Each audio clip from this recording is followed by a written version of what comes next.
Hello friends, welcome back again in e notes. तो thermodynamic के कुछ इंपॉर्टेंट क्वेश्चंस के बारे में हम डिस्कस करेंगे। काफ़ी कमेंट्स आ रहे थे मुझे कि थर्मोडायनेमिक के कुछ इंपॉर्टेंट क्वेश्चन बनाइए। तो मेरे पास टाइम नहीं था, इसलिए मैं थोड़ा लेट बनाया ये। बट हाँ, काफ़ी थ्योरीज मैं यहाँ अपलोड किया हूँ। आप अभी तक तो बहुत कुछ पढ़ लिए होगे। सिर्फ आप देख लेना ये टॉपिक्स में से आपका कौन सा टॉपिक छूटा है, वो टॉपिक आप कवर कर लेना, क्योंकि बहुत इंपॉर्टेंट क्वेश्चन मैं आपको बताने जा रहा हूँ। ठीक है, तो चलिए शुरू करते हैं। यूनिट 1 से यहाँ पे मैं आपको टोटल थ्योरी क्वेश्चन बताने वाला हूँ। और जो न्यूमेरिकल, क्योंकि न्यूमेरिकल इंपॉर्टेंट नहीं होता।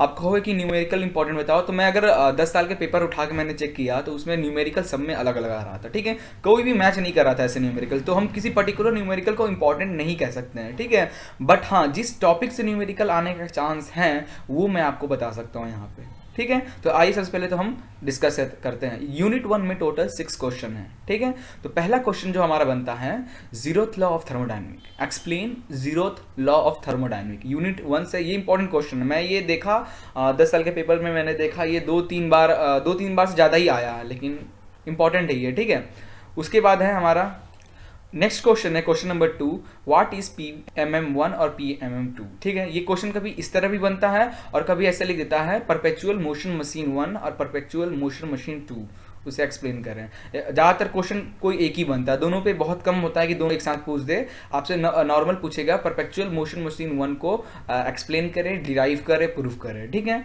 और परपेचुअल मोशन मशीन 2 को भी एक्सप्लेन करें, डिराइव करें, प्रूफ करें। तो ऐसा क्वेश्चन बनते हैं इस टॉपिक पे। ठीक है, थर्ड क्वेश्चन हमारा बनता है state boils law for an ideal gas. ये काफ़ी इंपॉर्टेंट क्वेश्चन है। ठीक है, क्वेश्चन नंबर 2, क्वेश्चन नंबर 3 बहुत ज़्यादा इंपॉर्टेंट क्वेश्चन है।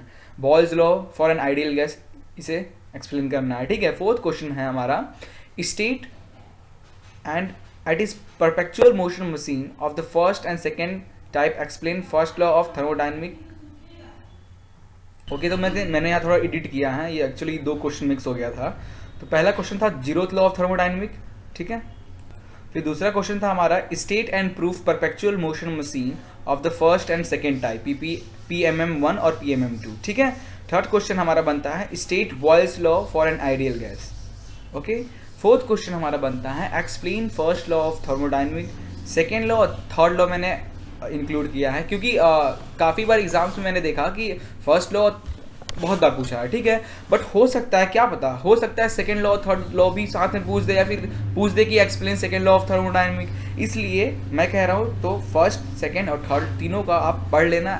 अगर एक्सप्लेन करने को बोले तो फर्स्ट लॉ ऑफ थर्मोडायनेमिक जैसा एक्सप्लेन करोगे, उसका डेफिनेशन लिखोगे, फिर उसका वर्क डन का फॉर्मूला लिखोगे, वैसे ही सेकेंड थर्ड के लिए नॉर्मली पढ़ लेना। ठीक है, फिफ्थ क्वेश्चन हमारा इंपॉर्टेंट है यूनिट 1 से, differentiate between point and path function with necessary equation and curve. Point function क्या होता है, पाथ फंक्शन क्या होता है, उसको डिफरेंशिएट करना है या एक्सप्लेन करना है with equation and curve. Point function का भी कर्व बना के उसका इक्वेशन लिखना है, पाथ फंक्शन का भी कर्व बना के उसका इक्वेशन लिखना है। Okay, now question number 6, derive an expression for work done in adiabatic process, isentropic process and polytropic process. ये तीनों में से किसी एक का, या तीनों एक साथ बहुत कम चांस है आने का, तीनों में से किसी एक का बोल दे कि वर्क डन का एक्सप्रेशन करना है। Derive an expression for work done, किसी एक का भी, एडियाबैटिक प्रोसेस का बोल सकता है, आइसेंट्रोपिक प्रोसेस का बोल सकता है, या पॉलीट्रोपिक प्रोसेस का बोलता है, किसी एक का ही पूछता है। ठीक है, तो यूनिट 1 से हमारा इतना ही इंपॉर्टेंट क्वेश्चन था। ओके, अब यहाँ पे न्यूमेरिकल कहाँ से बनता है? एक तो आपका ये परपेचुअल मोशन मशीन से एक न्यूमेरिकल यहाँ पे बनता है। ठीक है, उसके बाद आपका फर्स्ट लॉ, सेकंड लॉ और थर्ड लॉ, इस तीनों टॉपिक से एक क्वेश्चन बनता है, और एक स्टीम टेबल पे एक क्वेश्चन बनता है, कंप्रेसर, इस तरह का। ठीक है, adiabatic process, isentropic process, polytropic, ये तीनों उसमें इंक्लूड रहेगा। स्टीम टेबल का यूज़ करके आप उसका न्यूमेरिकल सॉल्व करते हैं। तो एक न्यूमेरिकल हर यूनिट से, ऐसा एक न्यूमेरिकल आपको मिलेगा ही मिलेगा। ठीक है, एक से ज़्यादा नहीं मिलेगा, बट हो सकता है इस बार आपको हर यूनिट से एक न्यूमेरिकल मिले। ठीक है, तो पढ़ लेना। सबसे पहले तो न्यूमेरिकल आप इसका प्रिपेयर करना, एडियाबैटिक प्रोसेस, आइसेंट्रोपिक प्रोसेस और पॉलीट्रोपिक प्रोसेस, इस तीनों पे एक न्यूमेरिकल आप प्रैक्टिस कर लेना। ठीक है, फिर अगर आपके पास टाइम मिले तो PMM1 और PMM2 का न्यूमेरिकल करना, अदरवाइज इसका बस तैयारी करना, क्योंकि ज़्यादातर मैंने देखा है कि यही तीनों में से स्टीम टेबल का यूज़ करते हुए थोड़ा कॉम्प्लिकेटेड न्यूमेरिकल दे जाता है। ठीक है, तो आइए अब यूनिट 2 पे चलते हैं। ओके, यूनिट 2 से हमारा जो इंपॉर्टेंट क्वेश्चंस बनते हैं, फर्स्ट क्वेश्चन है state Kelvin Planck and Clausius statement of second law of thermodynamic. ठीक है। कैल्विन प्लैंक हो सकता है आपको बस एक ही बने, कैल्विन प्लैंक और क्लॉसियस स्टेटमेंट दोनों अलग अलग है, ठीक है। तो काफ़ी बड़ा भी स्टेटमेंट आप इसको प्रूफ करोगे तो 1-2 पेज आराम से प्रूफ करने में लग जाता है। तो हो सकता है क्वेश्चन सिर्फ एक पूछे कि state Kelvin Planck statement for second law of thermodynamics या फिर क्लॉसियस का। तो ये दोनों आप देख लेना क्योंकि दोनों इंपॉर्टेंट है। कुछ मैंने अगर 10 साल के पेपर में देखा तो 5 बार ये आया है, 5 बार ये आया है, समझ लीजिए 50-50% ऐसा आया है ये दोनों। सेकंड क्वेश्चन है state and proof the Carnot theorem. ये बहुत ज़्यादा इंपॉर्टेंट क्वेश्चन है। कार्नोट साइकिल, कार्नोट थ्योरम से कंफ्यूज नहीं होना, दिस इज कार्नोट साइकिल। उसको एक्सप्लेन करना है, प्रूफ करना है, उसकी एफिशिएंसी को प्रूफ करना है। ओके। थर्ड क्वेश्चन है differentiate between the performance of heat engine and heat pump. Heat engine, heat pump, refrigerator, ये तो आप देख ही लेना, ठीक है। उसका COP, कोफिशिएंट ऑफ परफॉर्मेंस, ठीक है, एफिशिएंसी, ये सब आप देख ही लेना। इसका हीट पंप, हीट इंजन और रेफ्रिजरेटर का ये 99.9% ये क्वेश्चन आता है। क्वेश्चन 3 और क्वेश्चन 4 ये आता ही है हर बार, ठीक है। फिफ्थ क्वेश्चन है हमारा state reversible and irreversible system. ये भी अच्छा क्वेश्चन है, ये भी काफ़ी बार बना है।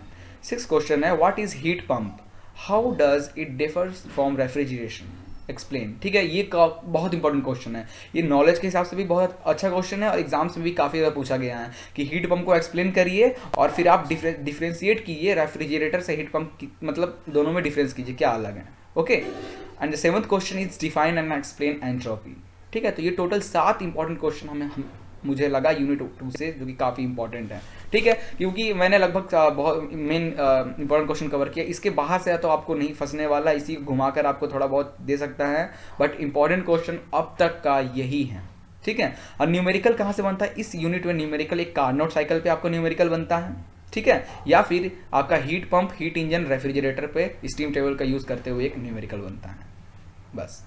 ओके। तो यूनिट 3 पे चलें। नाउ यूनिट 3 में टोटल 5 इंपॉर्टेंट क्वेश्चन मैंने यहाँ पे चूज़ किया है, ठीक है। पहला क्वेश्चन है what is law of corresponding states, ठीक है। ये बहुत बार पूछा गया, ये क्वेश्चन को तो आप रट ही लेना, चाहे समझ लेना, चाहे जो करना है कर लेना, ये क्वेश्चन बहुत इंपॉर्टेंट है, ठीक है। सेकंड क्वेश्चन है राइट डाउन द वंडर वाल equation of state, how does it differ from the ideal gas equation, ठीक है। ये क्वेश्चन में देखा 2-3 बार ही पूछा है, बट पूछा है इसलिए इंपॉर्टेंट है ये, ठीक है। तो ये देख लेना एक बार। थर्ड क्वेश्चन है derive Maxwell relations and state their importance in thermodynamic. ये काफ़ी इंपॉर्टेंट क्वेश्चन है, इसे तो जरूर देख लेना। फोर्थ क्वेश्चन है define compressibility factor, okay. And fifth question है explain and define PVT surface. तो क्वेश्चन नंबर 5 सबसे ज़्यादा इंपॉर्टेंट है, ठीक है। तो explain and define PVT surface क्या होता है? प्रेशर, वॉल्यूम, टेम्परेचर सरफेस को आप एक्सप्लेन करेंगे, उसको डिफाइन करेंगे, ठीक है। बहुत इंपॉर्टेंट क्वेश्चन है ये। इसका जो ग्राफ डायग्राम है, फिगर है एक्चुअली, हाँ ग्राफ फिगर जो है उसे तो आप सीख ही लेना बनाना, प्रेशर के लिए, वॉल्यूम के लिए, टेम्परेचर के लिए, सॉलिड लिक्विड गैस कैसे ये चेंज होता है, ठीक है।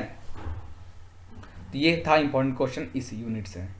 तो अब यूनिट 4 देखें। यूनिट 4 से टोटल 7 इंपॉर्टेंट क्वेश्चन मैंने चूज़ किया है, ठीक है।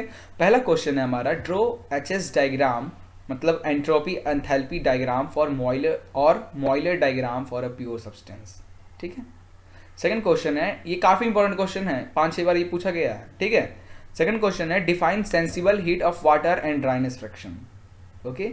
सेंसिबल हीट ऑफ वाटर क्या होता है और ड्राइनेस फ्रैक्शन ऑफ स्टीम क्या होता है, ये, ठीक है। थर्ड क्वेश्चन है describe with a neat sketch of separating and throttling calorimeter for measuring dryness fraction of steam, ठीक है। ये क्वेश्चन लगभग 5 से 6 बार ये भी पूछा गया है, तो ये इंपॉर्टेंट क्वेश्चन है। पढ़ ली हो तो अच्छी बात है, और नहीं पढ़े हो तो प्लीज़ पढ़ लेना इसे, ठीक है। फोर्थ क्वेश्चन है व्हाट इज ट्रिपल पॉइंट। ये सबसे ज़्यादा इंपॉर्टेंट क्वेश्चन, ये हर बार पूछा गया है, ठीक है। तो हो सकता है इस बार ना पूछे, बट पढ़ लेना क्योंकि पूछेगा जरूर। व्हाट इज ट्रिपल पॉइंट क्या होता है उसे एक्सप्लेन कीजिए, ठीक है। बहुत इजी है, 2 नंबर एक क्वेश्चन में आता था पहले, अब देखो। फिफ्थ क्वेश्चन हमारा give various properties of steam, property steam के वेरियस जो प्रॉपर्टीज हैं उसको एक्सप्लेन करें, ठीक है। उसका टेम्परेचर, उसका प्रेशर, अलग अलग पॉइंट पे जो रहता है ना, वो सब। 6 है हमारा why can not throttling calorimeter measures the quality of the steam if the steam is very good, how is the quality measured then, ठीक है। ये क्वेश्चन बहुत अच्छा क्वेश्चन है, इसे आप कोशिश करना समझने की, ठीक है। बहुत इंपॉर्टेंट भी क्वेश्चन है ये, कम से कम ये 3-4 बार आया है। And the last question is explain the process of steam generation with the help of neat diagram on the pressure volume chart. ठीक है, ये क्वेश्चन भी देख लेना, ये भी 10 साल के रिकॉर्ड में 4-5 बार ये भी आया है ये क्वेश्चन भी, तो ये क्वेश्चन भी आप देख लेना. ओके, तो अब लास्ट यूनिट है यूनिट 5, उस पर डिस्कस करते हैं.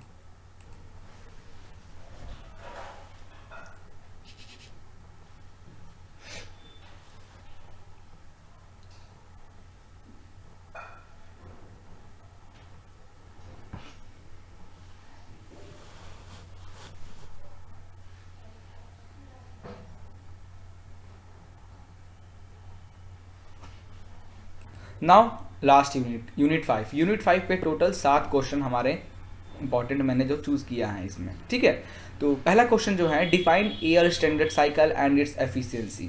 तो जो न्यूमेरिकल बनता है इस यूनिट से, इस पे भी बनता है एयर स्टैंडर्ड साइकिल पे. तो फिलहाल जो थ्योरी बहुत बार बना है, बहुत इंपॉर्टेंट क्वेश्चन है, तो ये क्वेश्चन चांस है इस बार आए. डिफाइन एयर स्टैंडर्ड साइकिल, क्योंकि हमारा यूनिट 5 का नाम ही है एयर स्टैंडर्ड, तो एयर स्टैंडर्ड साइकिल को डिफाइन करना है, उसकी एफिशिएंसी कैलकुलेट करना है. ओके, सेकंड क्वेश्चन है define internal energy of gas mixture. ठीक है, डिफाइन कर गैस मिक्सचर का इंटरनल एनर्जी क्या होता है. थर्ड क्वेश्चन है define ideal gas and what are its properties. Ideal gas क्या होता है और उसके प्रॉपर्टीज क्या कौन से हैं. ठीक है, फोर्थ क्वेश्चन है compare the efficiency of auto, diesel and dual combustion cycle on the basis of compression ratio. On the basis of compression ratio आपको ऑटो, डीजल और डुअल साइकिल की एफिशिएंसी का इक्वेशन फाइंड करना है. ठीक है, तो मैं तो कहूँगा ऑटो साइकिल का, क्वेश्चन देखकर घबराना मत, ऑटो साइकिल का, डीजल साइकिल का, डुअल साइकिल का, ये और एयर स्टैंडर्ड साइकिल का, ये इस यूनिट में यही 4 टॉपिक है. तो ऑटो साइकिल को एक्सप्लेन करना है और उसका जो डेरिवेशन है उसे डिराइव करना है. ओके, डीजल साइकिल जो है, डीजल साइकिल को इसका कर्व बनाना है. कर्व बनाना बिल्कुल मत बोलना.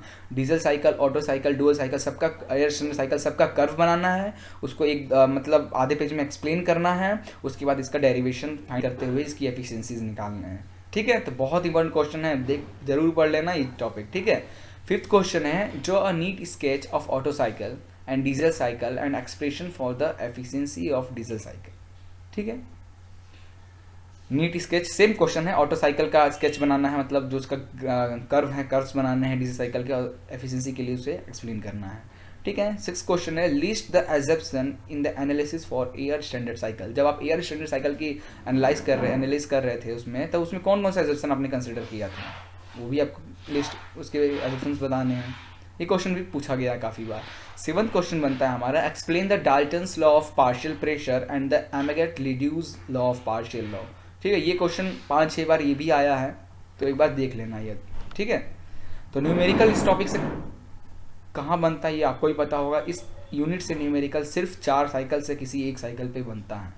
ऑटो साइकिल पे, डीजल साइकिल पे, डुअल साइकिल पे या फिर एयर स्टैंडर्ड साइकिल पे. वैसे ज़्यादातर जो न्यूमेरिकल बना है वो डीजल साइकिल से बना है, बट अगर पेपर इजी आना हो तो आपको ऑटो साइकिल से जरूर देगा न्यूमेरिकल. ठीक है, और डुअल साइकिल की बात रही तो कॉम्प्लिकेटेड, थोड़ी हार्ड पेपर आता है, तब डुअल साइकिल का देता है आपको न्यूमेरिकल्स. ठीक है, तो इतना ही था. अगर आपको इसके नोट्स चाहिए तो मेरे आप प्लेलिस्ट चेक करो, थर्मोडायनामिक नोट्स में मैं यूनिट वाइज हर एक यूनिट का PDF प्रोवाइड कराया हूँ. ठीक है, आप थर्मोडायनामिक के प्लेलिस्ट में जाना, ओपन करना, चैप्टर वाइज मैंने वहाँ पे वीडियोस डाला है, वो चैप्टर वाइज वीडियो आप ओपन करोगे, वीडियो के डिस्क्रिप्शन पे क्लिक करोगे तो आपको एक लिंक मिलेगा, उस लिंक को आप डाउनलोड, उस लिंक पे क्लिक कर आप डाउनलोड कर लोगे, तो आपको जो नोट्स है मेरा वो PDF फॉर्मेट में आपको डाउनलोड हो जाएगा. बहुत अच्छा नोट्स हैं, टॉपिक वाइज नोट्स हैं, इस यूनिट का तो काफ़ी अच्छा नोट्स हैं. तो आप चाहो तो अभी भी टाइम है आपके पास, कल पेपर है आपका, टाइम है, आप कर सकते हो. ओके, तो thank for watching this video. Please like and share it and don't forget to subscribe it. और कमेंट्स में ज़रूर बताना कि कितने क्वेश्चंस फंसे और नहीं फंसे. ओके.